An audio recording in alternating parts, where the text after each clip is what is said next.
the help that I'm going to give you is by taking care of your child so that you don't have to quit school. Stay fly, stay fly, stay fly, stay fly, stay fly. You're listening to The Fly Guy Show. They do everything on the fly and in such a fly manner. Stay fly, stay fly, stay fly, stay fly. Today on Daddyman Radio, where we discuss 4 challenges that fathers have faced and 4 triumphant moments, those defining, pivotal moments in your fatherhood experience. Today I have brother, and I say brother in many different ways, all right? Brother Antoine Hickman. Give it up, applause button. What's up, Tank? Hey, how you doing? All right, good. So, Antoine, tell us about your fatherhood experience, man. Oh, that started at a young age, man. First of all, I have a 2-year-old daughter. I'm fast forward a little bit. I have a 2-year-old daughter now. All right, lovely wife, 2-year-old daughter. Wife, get ready to celebrate 8 years of marriage on the 16th of September. Wow, 8 years of headaches. Yeah. but the headaches, if you get over them. Yeah, you have makeup sex is good, man. It is indeed. Well, mine is. I don't know about you and your wife. I'll leave that alone. All right. So, you have a lovely wife. I have a wife, 2-year-old daughter. Okay. But fatherhood didn't start for me then. Okay. At this 2-year mark. In 1989, I had a child. Gotcha. A young lady. I guess it was my first year in college. It was a young lady I dated while I was in high school. Gave birth to a child. Okay. The first 5. And I said 89. She was born. I went through my college career. That was my motivation for completing college. Went to Norfolk State University. I went there with the intent of graduating. I went there with the intent of playing football and becoming I would think maybe a superstar. But I did go there with my mother's intent of me to go there and get an education. So, but getting there my very first year is when July 5th of 1989, a young lady was born, and I was told I was a father. You are the father. I accepted that responsibility well, wore it proud. I was doing a lot of things at that age. A lot of things I wasn't too proud of, but it's made me who I am today. Wow, you call those ladies things? No, I wasn't doing those things. That's not what I was referring to. Okay. However, that was a turning point for me, and it was like, okay, well, you're a father now. You already are going to be part of that fatherhood statistic. A young black male making a child out of wedlock, and I really truly disappointed my mom, so I felt like I was really complete. The cycle continues. You saw the cycle continue. Cycle continues. And was your father involved in your life? My mother and father weren't married, and my father wasn't a really good example of what it was to be a father to me. Okay. However, that has gotten a lot better. But we can get to that too, right? Yes, sir. Okay. Yes, sir. That's a triumph. And so when I say the motivation, that was okay. Well, you already made a baby out of wedlock, so you have to finish college. You have to take care of your responsibility, but you can't quit college. So you need to do all you can. So I tried to work a few jobs, send money home. My mom did the best that she could do. She had let me know, okay, well, I was going to help you through college. You're going to finish college, but I'm not going to help you as much. The help that I'm going to give you is by taking care of your child so that you don't have to quit school. Ooh, applause button. But you can't come back home. You said you can't come back home. You can't come back home. Love mom for that. So my mom, my mom's from was from Southwestern Virginia. And she has a saying that says, "Love many, trust few, learn to paddle your own canoe." And that was something she always stuck with. And it always, in every conversation, everyone in my family knows that, when you want to be self-sufficient, you love many, trust few, learn to paddle your own canoe. I'm going to take care of your child, but you can't come home.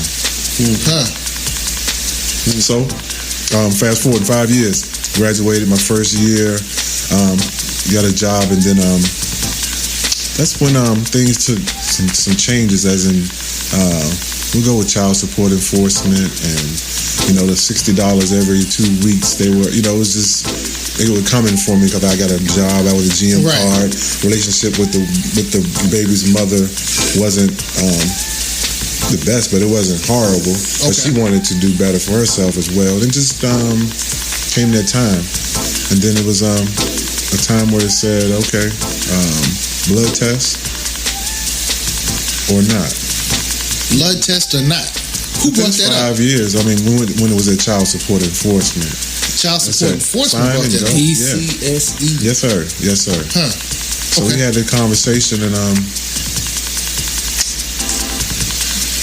my mother, in her infinite wisdom, said, "Hey, you can go ahead and do it, or find out for sure."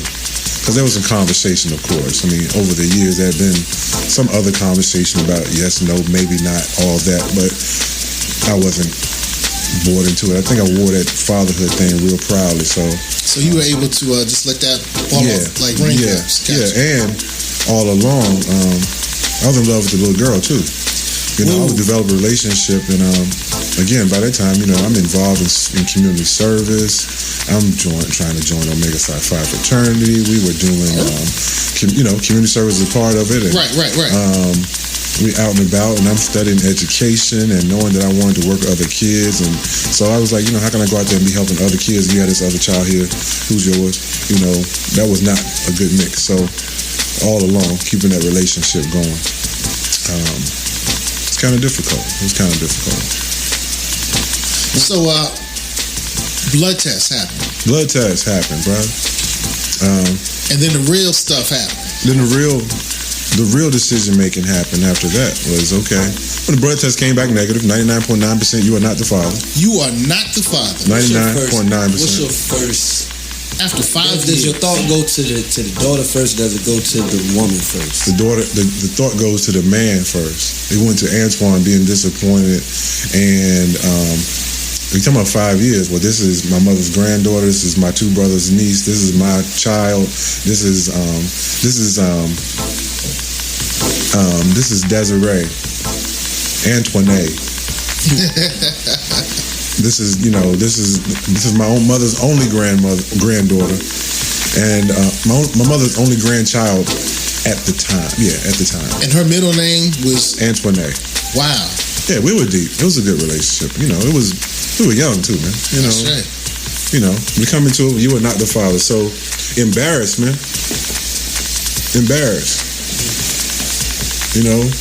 Then you think about if it's someone else, you say, oh, you claim jumping on somebody else's child the whole time. That's your child. Then you go back and say, that's not your baby. It was more like a death, man. It was like losing something at the time. You asked me, at the time, it was like, oh, man. It wasn't up and jumping on Maury, jumping on the couch saying, oh, yeah, I'm free. I ain't got no responsibility. It's not my baby. No. I'm thinking, what about me? No, what about this little girl? Now, what about this little girl next? Okay. And then it goes down the cycle. What about this little girl next? And who is the father and mother? And is he going to accept this relationship 5 years later? And do I drop her like a bad habit because I'm angry with what happened with the mom and that she did what she did? Deep. Right. Then you talk about when you say real talk. In our relationship, we know that we both were skipping out. All right. We both have been playing around. We're talking about 17, 18, doing things we shouldn't have done anyway. So that's how we got to. It wasn't a horrible. It was anger, but disappointment and hurt, and then my mother took it bad too. So it was how it was, man. Interesting. That's definitely a challenge. Very much so. All right, so how was the relationship with Desiree Antoinette now? Just as it was. She's older now, and we still keep in contact. Up until, she still calls me dad. She's my daughter. I introduced my wife and my daughter. Now, that's her sister. All that. She's aware of the truth. That was 94. How did you break that truth? Yeah, we had a conversation at that time. I didn't know how to break it. I was still young, man. So right.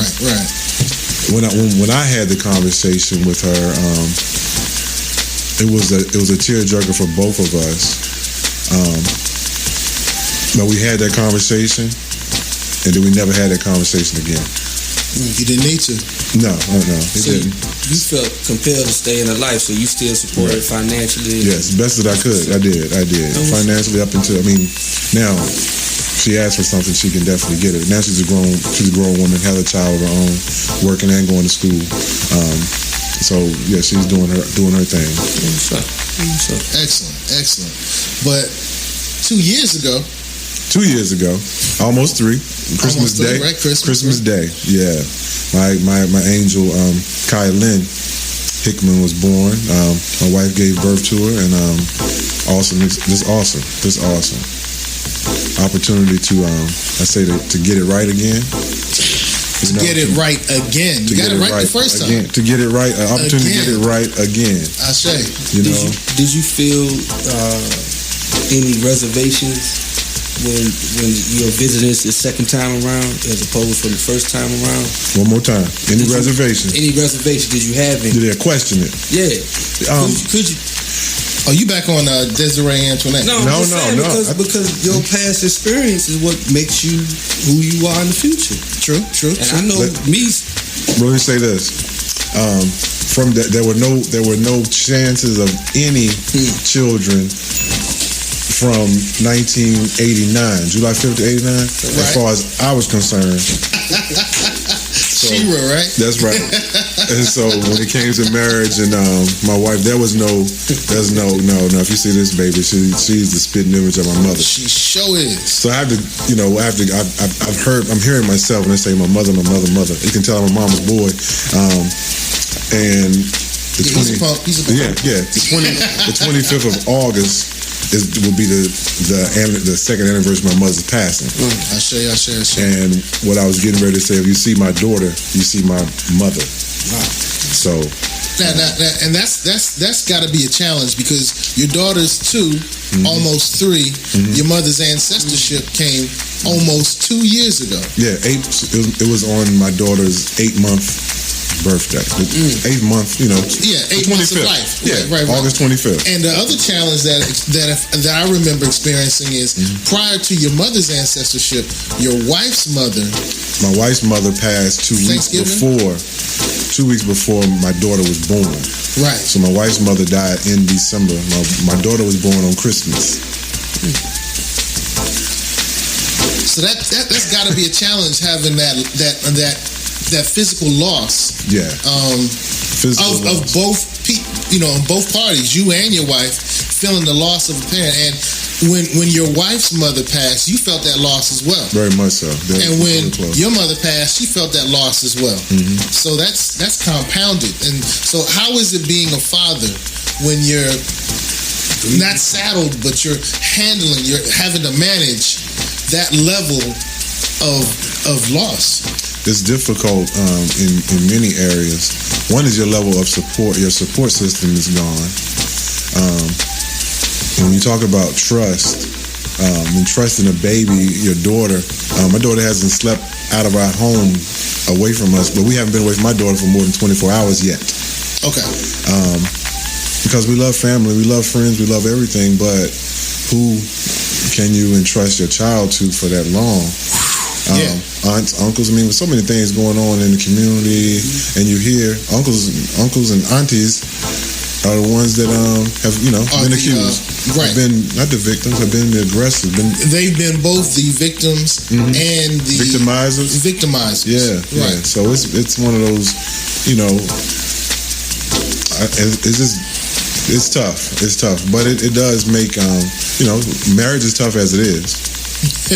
And then raising a child is tough, and then not having trying to juggle. We often juggle time.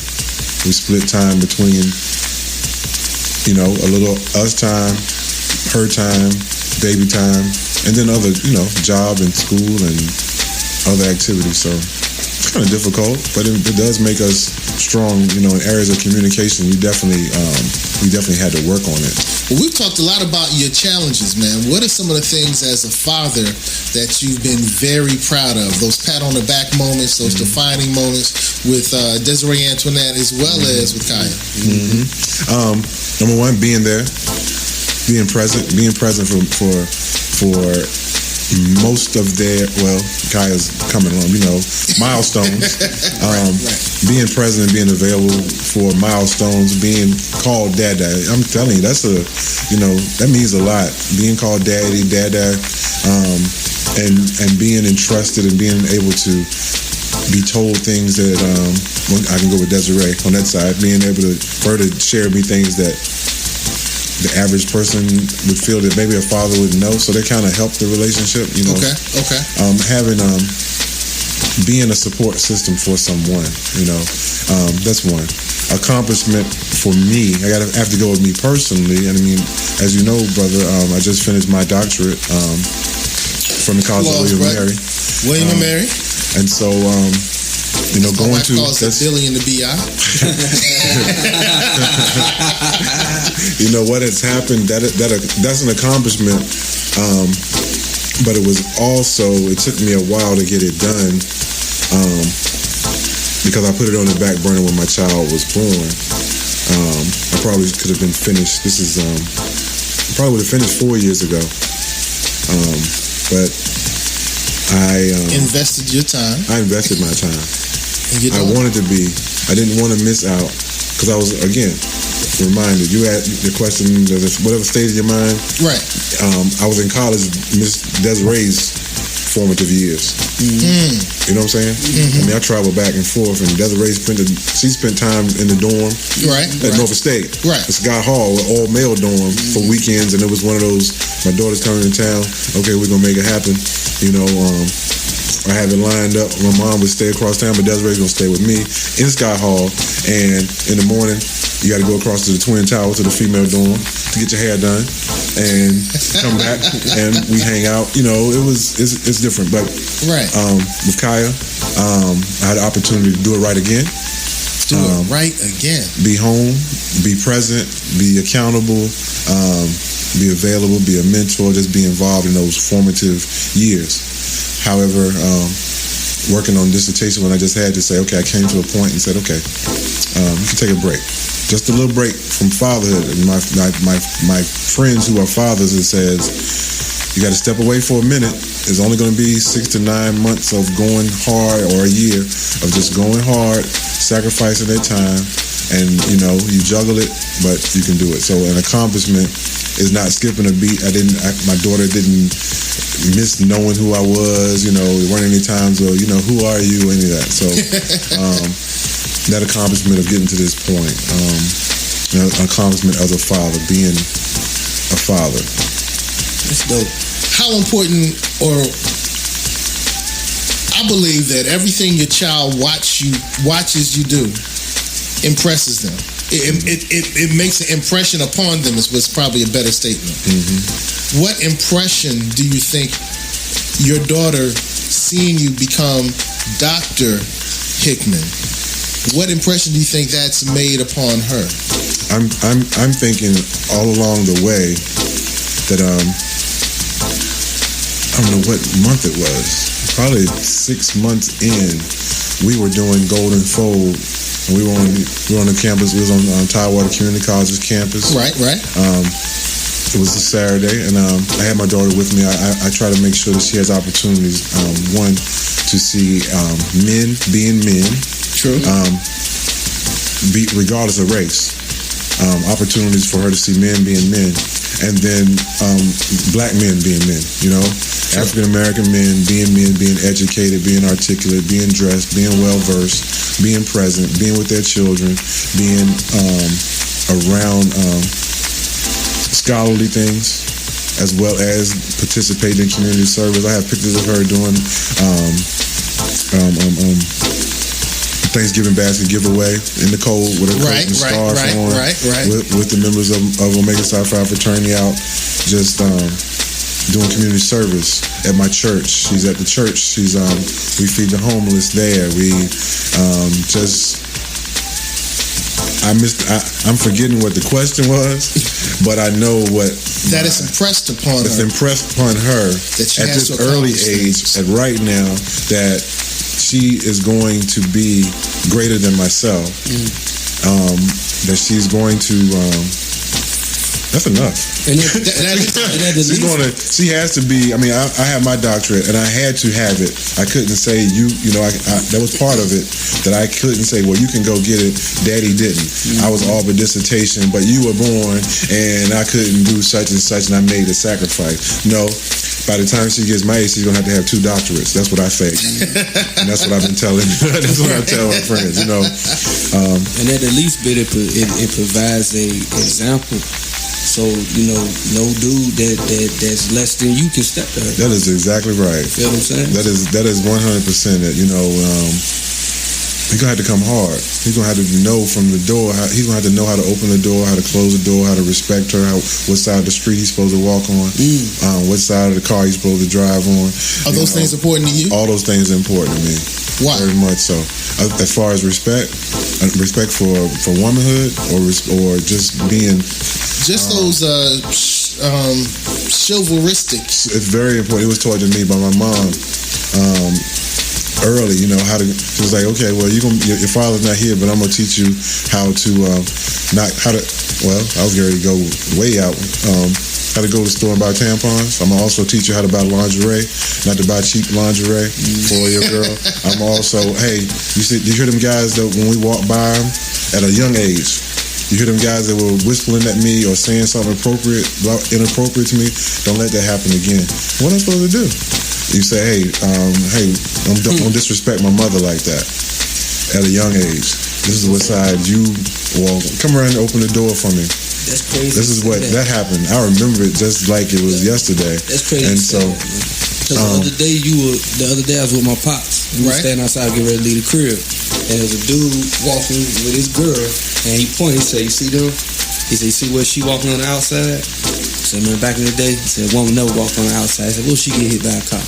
Okay. Or splashed by water. Yeah. That's all those things. Right. Just those little gentlemanly things. Huh. I think gentlemanly behavior is a definite, but I want my woman to know, my daughter to know. I want my woman to know. My wife knows those things. She gets treated that way. Right. And so it's definitely important for my daughter to know, so she'll know that she's being treated right. But she's gonna know when she's being treated wrong, because it's like, I ain't never do that. I don't know what. I'm waiting for you to open the door. Why you not? What are you doing? You went to the door before me. I feel. There's certain things that just have to be played out. So I'm proud of that. Well, you mentioned that you and your father have developed an even more robust relationship now. Mm-hmm. How did that happen? How did you decide to allow him? How did that happen? Allowing him back in, or allowing him to come in more? Mm-hmm. Talk about that. Speak on that. Not a problem, man. I was the youngest of 3 boys in my home. My mom was never married. My 2 older brothers have a different father. My dad, he wasn't there. However, my mother never allowed me to say a bad word about him, and she never did either. The conversations that she had with him were between him and her. Unlike the conversation, the presenter before me, the brother, is this flowing? Okay, Grimes, when he talked about the relationship, and seeing it, the argument and the makeup. Okay. No, it was okay. Does my mom go to the car, or go to your room, or go across the street? We about to have a conversation, and that's how it was. And come back when I tell you, that kind of thing. I never did see that, but I knew that he wasn't doing what he was supposed to do. And she would give him his opportunity and say, go ask your daddy.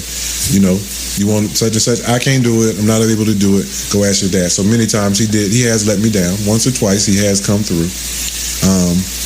As I got older, I'm going, some significant points when I got older, got to college, and got to the point of, I've always thought family relationship my relationship with him was important. He was always my daddy, regardless of what he did or didn't do. Okay. As I got old enough, where as a man to understand and have a conversation like, hey man, you hurt me. We really had a knockdown, drag out. You haven't done anything for me, all that. But I'm old enough, somewhat, to understand that part of why he didn't do for me is because he had it out for my mom, and it was more of, I'm gonna hurt her, or I'm gonna be away from her, I can't deal with her, blah blah blah. So as a man, you understand sometimes how that relationship can go. But as a father and as the son of his child, I never did understand that regardless of what went on with you and my mother, you were supposed to pick me. So how did you bridge that gap? How did that blend together? How did you work those? How it worked out was just hitting the nail on the head and telling him that and saying, okay, I'm gonna give, but I want a relationship with you, and I want you to have a relationship with my children and all that. So what really happened? Asking you. I'm gonna tell you something that this is 2014. I can't quite put my hands on the year and the time, but what made me and my father get close was the internet. We were able to write email. Okay. So I had dial-up, so I remember it was kind of difficult, but email brought me and my father tight. He was able to write a letter, write an email. He was able to process it and respond. Process it, respond. We even went to video and microphone and voice. The internet brought me and my dad close. Well, it sounds to me like communication. Mm-hmm. Now, you found an easier way to handle the emotion-laden communication that you had to have, and the internet allowed you to do that. Mm-hmm. But it was communication, it sounds to me, that was the key that brought you both back together. I think communication is definitely it, and then studying and counseling, because we're doing, so I'm looking at you. We're doing in-home counseling and mentoring and learning how to get in touch, with something that we miss in the African-American communities about the importance of counseling and getting in touch with yourself and knowing your stages of development and being able to have someone to explain to you what it is you're going through, and being able to decipher and break down, okay, you're scared a little bit, or this is what's really wrong, this is why you are running, or this is what you're trying to run to, and when it comes for someone say, you know what, you're going to have a hard time getting, and then counseling not only from an educational mental health standpoint, but then there comes religion, the counseling that you get from that says, you know what, you aren't going to move ahead, or you're not going to get over such and such until you forgive your dad. So we got to seek counsel. We have to seek counsel. And that's a pivotal point for all fathers. At some point, if you really want to be the father that your fatherhood experience could be, you have to seek counsel. You do. All right. So, ladies and gentlemen, we have, I didn't say it earlier because I wanted him to say it, Dr. Antoine Hickman. Applause button. He talked about some of the challenges he faced. He talked about some of the challenges he faced with his fatherhood as a son. Experience he had as a son as well. And he also talked about the triumphant moments in his experience with his daughters and with his father. So, brother Dr. Hickman, we thank you for coming out today. Thank you, brother. Ashe. Stay fly, stay fly, stay fly, stay fly, stay fly, stay fly, stay fly, stay fly, stay fly.